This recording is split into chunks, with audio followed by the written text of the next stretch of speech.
தெரிஞ்ச பேட்டர்ன் படி ஒரு ஸ்கிரிப்ட் எழுதுனதுக்கப்புறம் ஒரு ஸ்டோரி போர்டு ஆர்டிஸ்ட்டுக்கிட்டயோ இல்லை ஹேண்ட் ராட் பண்ணியோ இல்லாட்டினா சில படங்களில் வந்து இப்போ சிஜி நிறைய இருக்குது அப்படின்றப்போ ஒரு அனிமேஷன் ஒரு ஷார்ட்டாக ஒரு அனிமேஷன் மாதிரியோ முக்கியமான சீன்ஸ்க்கோ இல்லை விஎஃப்எக்ஸ் சீன்ஸ்க்கோ அந்த மாதிரி இருக்கலாம் அனிமேஷன் மாதிரி ஒரு 50 மினிட்ஸோ 1 ஹவருக்கோ அந்த முக்கியமான சீன்ஸ்க்கெல்லாம் எடுத்துட்டோ தென் அதுக்கப்புறம் ரிஹர்சலோ ஆடிஷனோ முக்கியமான ஆர்டிஸ்ட்லாம் பண்ணிட்டு தென் அதுக்கப்புறம் ப்ரொடக்ஷனுக்கு போகிறது ரிஹர்சல் பண்ணிவிட்டு அதுக்கப்புறம் ப்ரொடக்ஷன் ஒரு 3 days 4 days மாதிரி பண்ணிவிட்டு ஓரளவுக்கு செட் பண்ணிவிட்டு போகிறது தென் அதுக்கப்புறம் போஸ்ட் ப்ரொடக்ஷன் பண்ணுறது எடிட்டிங் எல்லாமே இப்படின்ட்டு இருக்கிறது ஒரு ஸ்டாண்டர்டான ப்ரொசீஜராக நான் நினைக்கிறேன். பட் இங்கே வந்து நிறைய இடத்துல வந்து இதை வந்து ஃபாலோ பண்ண முடியாதபடி இருக்கிறது சகஜமாக இருக்குது. இப்போ ஒரு ஸ்க்ரீன் பிளே ஒரு 1000 பேர் ஒரு 100 பேர் வந்து முக்கியமான க்ரூவில் இருக்காங்க, அதில் ஒரு 30 பேர்கிட்ட வந்து சீன் பேப்பர் ஃபஸ்ட்டே கொடுத்து அவங்களுக்குள்ள ஒரு இன்ட்ராக்ஷன் இங்கெல்லாம் இருக்குது அப்படின்றத நம்ம சீன் பேப்பர் கொடுத்து ஒரு ஸ்க்ரீன் பிளே ரீடிங் செஷன்லாம் நிறையவே நீங்கள் பார்த்துருப்பீங்க, நிறைய படத்துக்குள்ள நடந்துக்கும். அதை மாதிரி இங்கே வைக்கிறதுக்கான வாய்ப்புகள் இல்லாதப்போ நம்ம அந்த கோஆர்டினேஷனையும் நீங்கள் இப்போ நிறைய சொன்னீங்க. இப்போ அந்த கோஆர்டினேஷன் ஆக்டர்ஸ் கூட கோஆர்டினேஷன் ரொம்ப ரொம்ப மஸ்ட்டு, அவங்களுக்குள்ளே இருக்கணும், வித் டைரக்டர் கூடயும் இருக்கணும். அதை எப்படி இது இல்லாமல் வேற எந்தெந்த வகையிலலாம் கொண்டு வரலாம் அப்படின்ற மாதிரி. இப்போ ஸ்டோரி போர்டு ப்ரீவியஸுங்கிறத வந்து நான் வந்து மஸ்ட்டாக பண்ணேன். இப்போ அயலான் படத்தை பொறுத்த வரைக்கும் கிட்டத்தட்ட எங்கிட்ட ஒரு 1.5 மணி நேரத்துக்கு ப்ரீவியஸே இருக்குது. இப்போ ஒரு சீனை வந்து நான் ஸ்டோரி போர்டு ஃபுல்லாக மேக்ஸிமம் சீனை ஸ்டோரி போர்டு பண்ணிட்டேன். அதில் ரொம்ப முக்கியமான விஎஃப்எக்ஸ் மேஜராக இருக்கக்கூடிய காட்சிகளை பூராமே வந்து ப்ரீவியஸாக உட்காந்து ஒரு இன்னவுஸில் ஒரு 8 months ஒரு விஎஃப்எக்ஸ் டீமை வந்து ஆஃபீஸ்லேயே வச்சு அந்த ஸ்டோரி போர்டை பூரா அவங்க வந்து அசெட்ஸ் க்ரியேட் பண்ணிட்டு அதுக்கப்புறம் கேமரா மூவ் பண்ணி எடிட்டரை வச்சு எடிட் பண்ணி அதுக்கு பேக்ரவுண்ட் ஸ்கோர்லாம் போட்டு ஒரு சீனாகவே இருக்கும். இது எதுக்காக வச்சதுன்னா இந்த சீன் எப்படி படத்தில் வரப்போகுது, எவ்வளோ ஷார்ட் இருக்கும், அதில் ஆர்டிஸ்ட் வந்து என்ன மாதிரி பண்ண போகிறாங்கிறது எல்லாமே பார்த்தாவே தெரிஞ்சிருக்கும். அது ஒரு சீன் தான், கம்ப்ளீட் ப்ராப்பராக ஒரு சீன். அந்த சீனை பார்த்தா ஓகே இப்படி தான் வரப்போ அந்த செட்டை என்ன மாதிரி இருக்கும் அதை வச்சே நாங்கள் அந்த ப்ரீவியஸில் வந்து அசெட்ஸ் க்ரியேட் பண்ணியிருப்பாங்க.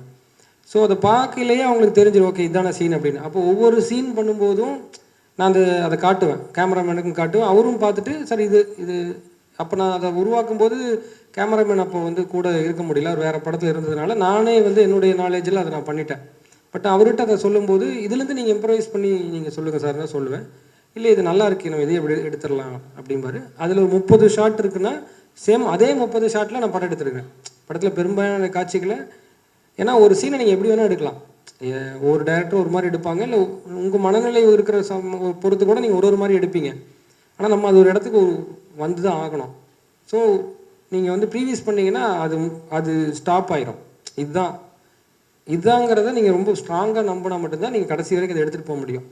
ஸோ அந்தளவுக்கு அதை எடுத்துகிட்டு போய் ஒவ்வொரு சீன் பண்ணும்போது அதை பார்த்து எடுப்போம். இதை வந்து வெளியிருந்து பார்க்குற ஒருத்தன் இவங்க ஏதோ லேப்டாப்பில் பார்த்து படம் எடுக்கிறாங்க, ஏதோ படத்தை வச்சு தான் படம் எடுக்கிறாங்கன்னு சொல்லிட்டான். அதுதான் சொன்ன அசிஸ்டண்ட்டு, சார் நம்ம ஏதோ ஒரு படத்தை பார்த்து படம் எடுக்கிறதா பேசிக்கிறாங்கன்னு.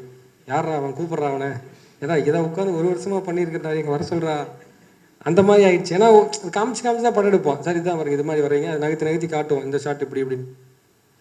இது எனக்கு அது அந்த படத்தில் டைம் கிடைச்சதுனால அது முழுமையாக அதை பண்ணேன். பட் இந்த அளவுக்கு எல்லா படத்துலேயும் பண்ண முடியாது, அதுக்கு ஒரு கொஞ்சம் பொருட்செலவும் ஆகும், டைம் ரொம்ப தேவைப்படும். பட் நீங்கள் வந்து ஒரு காட்சியை எழுதும்போது உங்கள் மனசுக்குள்ள ஒரு கொரியோகிராஃபி இருந்திருக்கும்ல, அந்த கொரியோகிராஃபியை நீங்கள் இன்னொரு முறை உறுதிப்படுத்திக்கிறதுக்கு தான் இந்த ஸ்டேஜிங் பண்ணி பார்க்குறது. அங்கே போகும்போது உங்களுக்கு கன்ஃபியூஸே இல்லாமல் இருக்கும். போய் நிற்க வச்சு கேமராவை செட் பண்ணிங்கன்னா சூப்பராக நீங்கள் அதை எடுத்துட முடியும். இல்லைன்னா என்ன ஆகும்னா அங்கே போய் நீங்கள் அதை கொரியோ பண்ணும்போது நேரம் எடுக்கும், பண்ண முடியாமல் ஒன்றும் கிடையாது. நீங்கள் 9 மணிக்கு வைக்கலாம்னு நினச்ச ஷாட்டை 11 மணிக்கு வைப்பீங்க, அவ்வளோதான். அது வரைக்கும் ஒரு சின்ன டைம் அதில் போய்கிட்டே இருக்கும். சில சமயம் வந்து நிறைய பேர் அங்கே போய் உட்காந்து டிஸ்கஷன் பண்ணி மத்தியானத்துக்கு மேலே தான் போவாங்க, அப்படியும் இருக்குது. அவ்வளோ தூரம் நமக்கு சலுகைகள் இல்லை அப்படிங்கிறதுனால நம்ம வந்து கூடுமானவரை வந்து நம்ம வந்து மொத்தத்தையும் பிளான் பண்ணிடணும். இல்லை அதில் என்னென்னா நீங்கள் உங்கள் அசிஸ்டன்ஸை வச்சு நீங்கள் பண்ணுறது தான் சாத்தியமான வழி. அதை வச்சு ஒரு கேமராவில் ஷூட் பண்ணிக்கங்க. கேமராவில் ஷூட் பண்ணி இந்த சீன் என்னங்கிறத உங்கள் அசிஸ்டன்ஸை வச்சு அந்த கேரக்டர்களோட பொசிஷனில் நின்று டைலாகை பேசி அதுக்கான நீங்கள் கொடுத்துருக்க மூவ்மெண்ட் எல்லாம் நீங்கள் செக் பண்ணி பார்த்துட்டிங்கன்னா உங்களுக்கு தெரிஞ்சிடும் ஓகே இந்த சீன் வந்து இந்த இதுக்குள்ளே ஸ்டேஜிங்கில் கண்ட்ரோல்டாக இருக்குன்னு. மேபி கேமராமேனையும் கூட்டிகிட்டு போயிட்டீங்கன்னா அவரும் அதை பார்த்துட்டாருன்னா அவரும் சில ஆலோசனைகள் சொல்லுவார். ஓகே இந்த மாதிரி நான் இங்கே வரேன், நீங்கள் இப்படி பண்ணிங்கன்னா 2 ஷாட் எக்ஸ்ட்ராவாக போகுது, நான் அவருக்கு இப்படி வைங்க, ஒரே ஷாட்டில் இதை நான் எடுத்துருவேன் அப்படின்னு அவரு சில ஆலோசனைகள் சொல்லுவார். உங்கள் உதவியாளர்கள் கூட அந்த இடத்துல ஒரு ஆலோசனை சொல்லுவான். இது எல்லாத்தையும் சேர்த்து நம்ம அந்த இடத்துல ஒரு முடிவுக்கு வந்துட்டிங்கன்னா கரெக்டாக இருக்கும். எந்த கன்ஃபியூஷன் வராது, ஸ்மூத்தாக போகும். ஒரு டேரக்டராக நம்ம ஒரு ஃபுல் ஸ்கிரிப்ட் ரெடி பண்ணிட்டோம்னா வித் டைலாகோட டெக்னீஷியன் சைடு ஆக்டர் சைடு இவங்க கிட்ட வந்து பார்த்தீங்கன்னா நம்ம யார்கிட்ட ஃபுல் ஸ்கிரிப்ட் சொல்லணும் யார்கிட்ட சொல்லணும் அவசியம் இல்லைன்ற மாதிரி டவுட்ஸ். நீங்கள் வந்து ப்ரொடியூசர்கிட்ட டெக்னீஷியன்ஸ்கிட்ட எல்லாருக்கிட்டையும் வந்து நீங்கள் ஃபுல் ஸ்கிரிப்டையும் வித் டைலாகோட சொல்லணும். அவங்களுக்கு முழுமையாக தெரிய வேண்டியது அவசியம். ப்ரொடியூசருக்கு எப்படி தெரியாமல் அவர் வந்து அது ஆக்சுவலாக நீங்கள் ஸ்கிரிப்ட் பவுன் ஸ்கிரிப்ட் கொடுக்கும்போது எல்லாமே அதில் வந்துட போகுது. ஆர்டிஸ்ட்டுக்கு டைலாக் கண்டிப்பாக நம்ம சொல்லி தானே ஆகணும். டெக்னீஷியன்ஸுக்கும் நீங்கள் வந்து ஃபுல் ஸ்கிரிப்ட் சொல்லி தான் ஆகணும். நடிக்கக்கூடிய கதாபாத்திரங்களுக்கு சில சமயம் அவங்க ஒரு காட்சிகள் வராங்கன்னா நீங்கள் முழு ஸ்கிரிப்ட் சொல்ல வேண்டிய தேவை இருக்காது. பட் படத்தில் ஒரு முக்கியமான ஒரு எமோஷனை கடத்தக்கூடிய ஒரு கதாபாத்திரம்னா நீங்கள் அவருக்கு சொல்லணும், இந்த படத்தில் எந்த மாதிரி இடத்துல நீங்கள் வர்றீங்க, நீங்கள் பண்ண போகிறது எந்த அளவுக்கு முக்கியத்துவமான கதாபாத்திரம்னா சொல்லணும். இந்த நம்பிக்கை முழு கதையும் எல்லாத்துக்கும் கொடுக்கணுங்கிறது ரொம்ப அவசியம். இதில் நீங்கள் வந்து டவுட்டே பட வேண்டிய அவசியமே இல்லை. அவங்கெல்லாம் உங்கள் டீம் தான். அவங்க மேலே நீங்கள் வச்சுருக்கிற ஒரு நம்பிக்கைக்கு நீங்கள் பவுன் ஸ்கிரிப்டை அவங்க கையில் கொடுத்து படிக்க சொல்கிறது தப்பே இல்லை. நான்லாம் பஸ் ஸ்டாண்டில் 10 நிமிஷம் பேசினா கூட கொடுத்துருவான் அவங்கள்ட்ட ஸ்கிரிப்டை, படிச்சுட்டு சொல்லுப்பா, ஏதாவது அவன் சொன்னாலும் நல்லா இருக்குமே தான் நான் யோசிப்பேன். ஆனால் சில பேர்லாம் யோசிக்கிறேன், அசிஸ்டண்ட்டுக்கிட்டே ஸ்கிரிப்ட் கொடுக்க மாட்டாங்க. கடைசி அசிஸ்டண்ட்டுக்கு ஸ்கிரிப்டே தெரியாதுங்கிறாங்க. ஸ்கிரிப்ட் தெரியாமல் எப்போ வேலை செய்வான்னா அது அன்னன்னைக்கு என்ன வேலையோ அது மட்டும் சொல்லிக்குவாங்கிறாங்க. எனக்கு அது ரொம்ப வியப்பாக இருந்தது. உதவியாளருக்கே ஸ்கிரிப்ட் கொடுக்காம இருக்கவங்களும் இருக்க தான் செய்கிறாங்க. ஆனால் அது சரியான வழியாக நான் பார்க்கல. கம்ப்ளீட் ஸ்கிரிப்ட் தெரியணும். அதில் நம்ம சேஞ்ச் பண்ணிட்டு இருக்கிறதும் அவங்களுக்கு அப்டேட் ஆகிட்டே இருக்கணும். அந்த அப்டேஷன் இல்லாமல் போச்சுனாலும் என்னென்னா அவன் எங்கேயோ ஒரு இடத்துல வேலை செஞ்சிட்ருப்பான். அதனால என்னென்னா நீங்கள் வந்து துல்லியமாக அன்னன்னைக்கு நீங்கள் பண்ணுற அத்தனை சேஞ்சஸும் வந்து எல்லாருக்கும் தெரிஞ்சிருக்கணும். பழைய ஸ்கிரிப்ட் மட்டும்தான் ஒருத்தருக்கு தெரிஞ்சிருக்கும். திடீர்னு வந்து அவன் பழைய சீன் டைலாக்கை சொல்லுவான். இது என்ன இல்லையே, மாற்றிட்டோமே சார், மாற்றிட்டது கொடுக்கல சார்னு அந்த ஆர்டிஸ்ட் வந்து முழிப்பார். சார் எனக்கு இந்த சீன் தான் சார் தெரியும்னு. அது உங்களுக்கு நேரத்தை தான் சாப்பிடும். இப்போ புது சீனை கொண்டு வந்து கொடுங்கடான்னு சொல்லி கொடுத்து அப்புறம் அவங்க அதை படித்து திருப்பி உங்களுக்கு ஒவ்வொரு வேலையும் உங்கள் நேரத்தை காவு வாங்கிடும். உங்கள் நேரம் எல்லாமே வந்து பட்ஜெட்டோட கனெக்ட் ஆகிருக்கும். ஒரு நாளைக்கு 8 மணி நேரம் நீங்கள் எடுக்கிற படத்துக்கு ஒரு குறைந்தபட்சம் ஒரு சின்ன லெவல் படம்னா கூட 5 லட்ச ரூபா குறையாம தான் செலவாகும். 5 லட்சத்தை 1 மணி நேரத்துக்கு நீங்கள் பிரிச்சிங்கன்னா 1 மணி நேரத்துக்கு குறிப்பிட்ட தொகை வருது இல்லையா, அந்த தொகை காலி ஆயிரும். அப்போ கூடுதல் அவகாசம் உங்களுக்கு கிடைக்காது. அப்புறம் அது ஒரு ப்ரொஃபஷனலாகவும் நம்ம இருக்காதுல்ல. நம்ம ஒரு துறையில் ஒரு பொறுப்பை எடுத்துக்கிட்டு பண்ணுறோங்கும் போது ஆப்ரேஷன் தேட்டரில் கத்தி எடுக்காமல் ஒரு ஆப்ரேஷனுக்கு போன மாதிரி தான் அது. அங்கே போயிட்டு தேடி எடுத்துகிட்டு வாங்கன்னா போச்சு.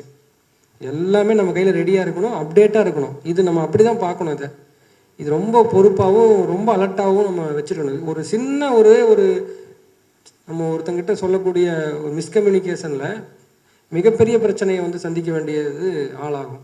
ஸோ அதனால் நீங்கள் வந்து ஒரு கம்யூனிகேஷன் பண்ணுறதுலேயே இவ்வளோ கேப் வந்துருங்கும் போது நீங்கள் ஸ்கிரிப்டை கொடுக்காம இருந்தீங்கன்னா எப்படி இருக்கும்? நீங்கள் நம்பி கொடுக்கணும், அந்த நம்பகத்தன்மையோட டீமை நீங்கள் வச்சுக்கணும். ஷார்ட் டிவிஷன் பிரிக்கிறாங்க சார், அது வந்து ஒரு கேமராமேனோட உட்காந்து டிஸ்கஸ் பண்ணணுமா, இல்லை ஒரு டைரக்டர் தனியாக பண்ணலாமா, இல்லை கேமராமேன் சேர்ந்து தான் பண்ணலாம்? ஷார்ட் டிவிஷன் நீங்களும் உங்கள் மைண்டுக்குள்ளே ஒரு மாதிரி ஷார்ட் டிவிஷன் பண்ணிக்கலாம். பட் கேமராமேன் உங்களுக்கு இணக்கமாக உங்கள் நேர அவகாசத்தோடு இருக்கிறாரு அப்படின்னா நீங்கள் அவரோட உட்காந்து பண்ணுறது இன்னும் ரொம்ப ப்ராப்பர் வேலை. ஏன்னா அவருக்கு நம்மளை விட இன்னும் ஷார்ட் வந்து அளவாக வைக்க தெரியும்.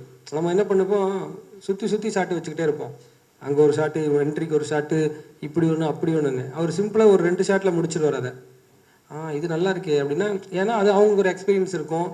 ஃப்ரேம் வழியாக பார்க்க தெரிகிற அந்த நாலேஜை கொஞ்சம் நம்ம வளர்த்துக்கணும். நம்ம கண்ணில் பெருசாக பார்க்குறத ஒரு ஃப்ரேமுக்குள்ளே அடக்கி வச்சு பார்க்கும்போது பல விஷயங்கள் அந்த ஃப்ரேமுக்கு அளவை யோசிக்க தெரியணும். நம்ம ஃப்ரேமுக்கு வெளியே யோசிக்கிறதும் தேவையில்லை, ஃப்ரேமுக்குள்ளே என்ன தெரியுது இது வந்து அவங்க மைண்டுக்குள்ளே அது இருந்துக்கிட்டே இருக்கும் கேமராமேன்ட்ட. அப்போ நம்ம அவங்ககிட்ட சொல்லும்போது அவங்க இன்னும் கொஞ்சம் கம்மி பண்ணி தருவாங்க ஷார்ட்டை. மேபி கேமராமேன் அந்த ஷார்ட்டை வந்து வளவலான்னு எடுக்க விரும்ப மாட்டாங்க கரெக்டாக. ஏன்னா அவங்க வந்து மல்டிபிள் கட்ஸ் நீங்கள் எடுத்துக்கிட்டே இருக்கீங்கன்னா அது ஒரு ப்ராப்பரான ஒரு மேக்கிங்காகவும் இருக்காது. தேவைப்படும் போது அந்த கட்ஸ் வரலாம். ஆனால் ஒரு சீன் ஸ்மூத்தாக ஆகிறது, ஆர்டிஸ்ட் வந்து நிற்கிறது, அவங்க உட்கார்ற பொசிஷன் வர்றது, எல்லாத்துலேயுமே அது இருக்குது. எல்லாமே இணக்கமாக இருந்தால் மட்டும்தான் உங்கள் கண்ணை உறுத்தாமல் அந்த சீன் போய்கிட்டு இருக்கும்.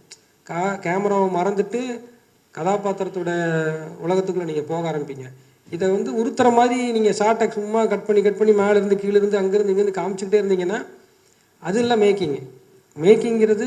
ஒரு அந்த ஒட்டுமொத்த படத்தையும் உணர்வுபூர்வமாக ரசிக்க வைக்கிறதுக்கு துணையாக பலமாக இருக்கக்கூடிய இந்த டெக்னிக்கல் விஷயங்களையெல்லாம் நீங்கள் வந்து உள்ளே வைக்கிறதானே தவிர அதை வந்து அதில் ஒரு பெரிய இதை காட்டுறது கிடையாது. ஓவர் டூவாக மியூசிக் வச்சாலும், ஓவர் டூவாக நீங்கள் வந்து பயங்கரமாக போட்டு கேமரா பண்ணாலுமே கூட உள்ளுக்குள்ளே போக முடியாததை தவிர நம்மளை வந்து தடைப்படுத்திடும். அப்போ அது வந்து நமக்கு வந்து அது பிரயோஜனம் கிடையாது. படத்தை ரசிக்கிறதுக்கு தடையில்லாத ஒரு ஒரு ஒரு நேர்த்தியான ஒரு கேமரா நகர்வுகளுக்கு பிளான் பண்ணணும்னா நீங்கள் ஒளிப்பதிவாளரோட பிளான் பண்ணலாம். இல்லை உங்களுக்கே அந்த ஆற்றல் வந்து ரொம்ப அதிகமாக இருக்குது, பயங்கரமாக நீங்கள் ஷாட் வச்சுருவீங்க அப்படின்னா கேமராமேனே உங்ககிட்ட இருந்து கற்றுக்குவார். சார் சூப்பர் சார், இந்த ஷாட்டை வச்சு இப்படி பண்ணிடுறேன்னு அவரும் வரும். பட் அது நம்ம வந்து ப்ராப்பராக பண்ண அதை நீங்கள் தெரிஞ்சுக்கலாம்.